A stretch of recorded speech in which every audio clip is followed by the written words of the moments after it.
From the dirt roads of yesterday to the super speedways of today, you can see the history of auto racing at the Georgia Racing Hall of Fame in Dawsonville. See the beginnings of modern stock car racing, from the moonshiners to today's young guns. See the cars the legends drove. Take a walk through the Hall of Fame and visit the Elliott family room, where Dawsonville legend Bill Elliott's trophies are on display. All that's waiting for you at the Georgia Racing Hall of Fame, 7 days a week at 415 Highway 53 East in Dawsonville. Welcome back to Raceweek Illustrated Garage Talk. Earlier this week, the Georgia Racing Hall of Fame in Dawsonville, Georgia, mixed racing with business as the Hall played host to the Dawson County Chamber of Commerce for a business after-hours event. The Hall welcomed members of the Chamber of Commerce to the event, giving prominent community members and business owners a chance to see what the Hall of Fame is all about, and giving the Hall of Fame an opportunity to show how it can help bring more business and interest into Dawson County. Jennifer, what made the Chamber of Commerce decide that the Georgia Racing Hall of Fame was the place for a business after hours?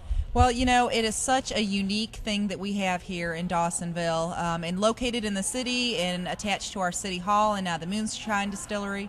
We just have such a unique setup that you can't find anywhere else, and it was a great opportunity for us to showcase that, to get some folks in here that maybe haven't been. I do think most of our community is familiar with it and has been in here. I know I have several times, but we just thought it was a great way to get people in here and really show off what makes us so special here in Dawsonville. How big of an asset is it for Dawson County to have this here? I think it's huge from an economic development and tourism aspect.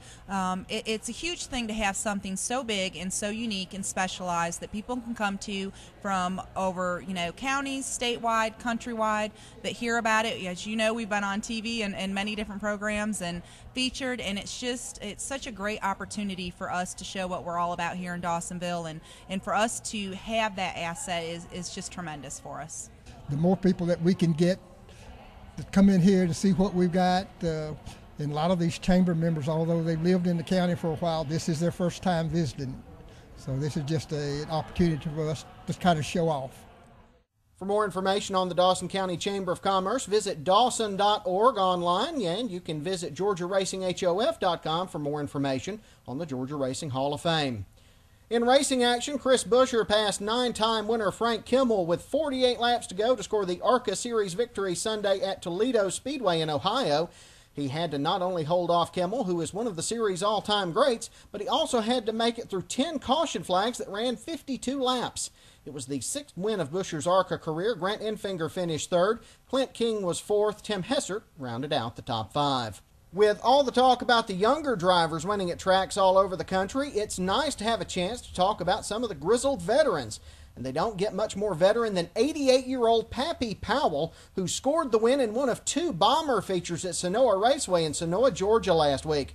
Powell, who started racing in 1943, won his first race since the late 1970s by nudging George Purgason out of the way and then taking the lead when Michael Mills fell out. Powell scored the win, followed by Jonathan Hemmings, David Johnson, Purgason, and Jonathan Archer, who rounded out the top 5.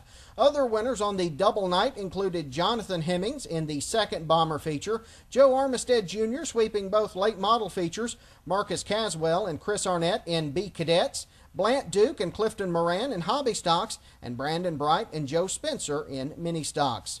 South Carolina's Anderson Motor Speedway has had 4 different late model winners in 2012, with R.A. Brown adding his name to the winners list last week. Brown had to battle Ralph Carnes and Randy Porter to score the win in the caution-free race. Kenneth Hedden finished 4th, with Austin Leitner in 5th.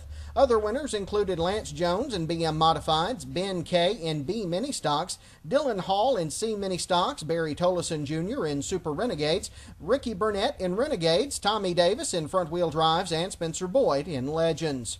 Georgia's Mike Garvey made his way around Corey Rubel on lap 19 and would lead for the rest of the way to score the Viper 100 victory Saturday at South Alabama Speedway in Opp, Alabama.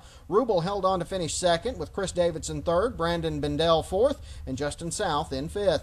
Other winners on the night included Ricky Brooks in Modifieds, Kim Bishop in Roadrunners, Joseph Chandler in Coyotes, Jack Whittle in Cup Light, and Dustin Monday in Mini Sportsman.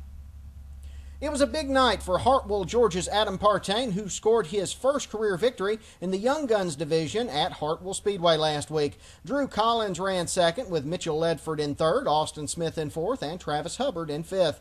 Other winners on the night included Brent Carey in limited late models, Frankie Beard in fast track late models, Rusty Jordan in modified straight, Matthew Denton in stock V8s, Chris Wilson in stock 4 cylinders, and Herman Isom in up fronts. Griffin, Georgia's Lamar Chambers put his 1966 Volkswagen Beetle in victory lane in Friday night drags action at Atlanta Motor Speedway last week. Chambers scored the win in the Sport Compact division. Travis Burney beat out Darrell Stiles for the Street Outlaw victory, while Andrew Pride won in the Truck Advanced division. Other winners include Lewis Williams, Mark White, Billy Clevenger, Charles Street, John Myers, Crystal Autry, Clyde Ward, Andrew Morgan, Chase Ponder, William Smith, Tony Freeman, Lionel Ramirez, Josh Kidd, and Justin Goodman. In other drag racing news, Commerce, Georgia's Hank Wilhelm topped the Super Pro field for the win at Atlanta Dragway this week. He scored the win when Homer Scott Griffith fouled on the start. Other winners include Tim Paulsneck in Pro, Howard Warren in Sportsman, Michael Talpia in Motorcycle, Stan Sinek in 6.5 Index, John Norris in 7.0 Index, John Norris in Open Comp, Wallace Wilson in 8-12 Junior Dragster, and Cole Sheriff in 13-17 Junior Dragster. David Hodges Jr. started the Outlaw Late Model feature from the pole at Watermelon Capital Speedway in Cordele, Georgia this past week.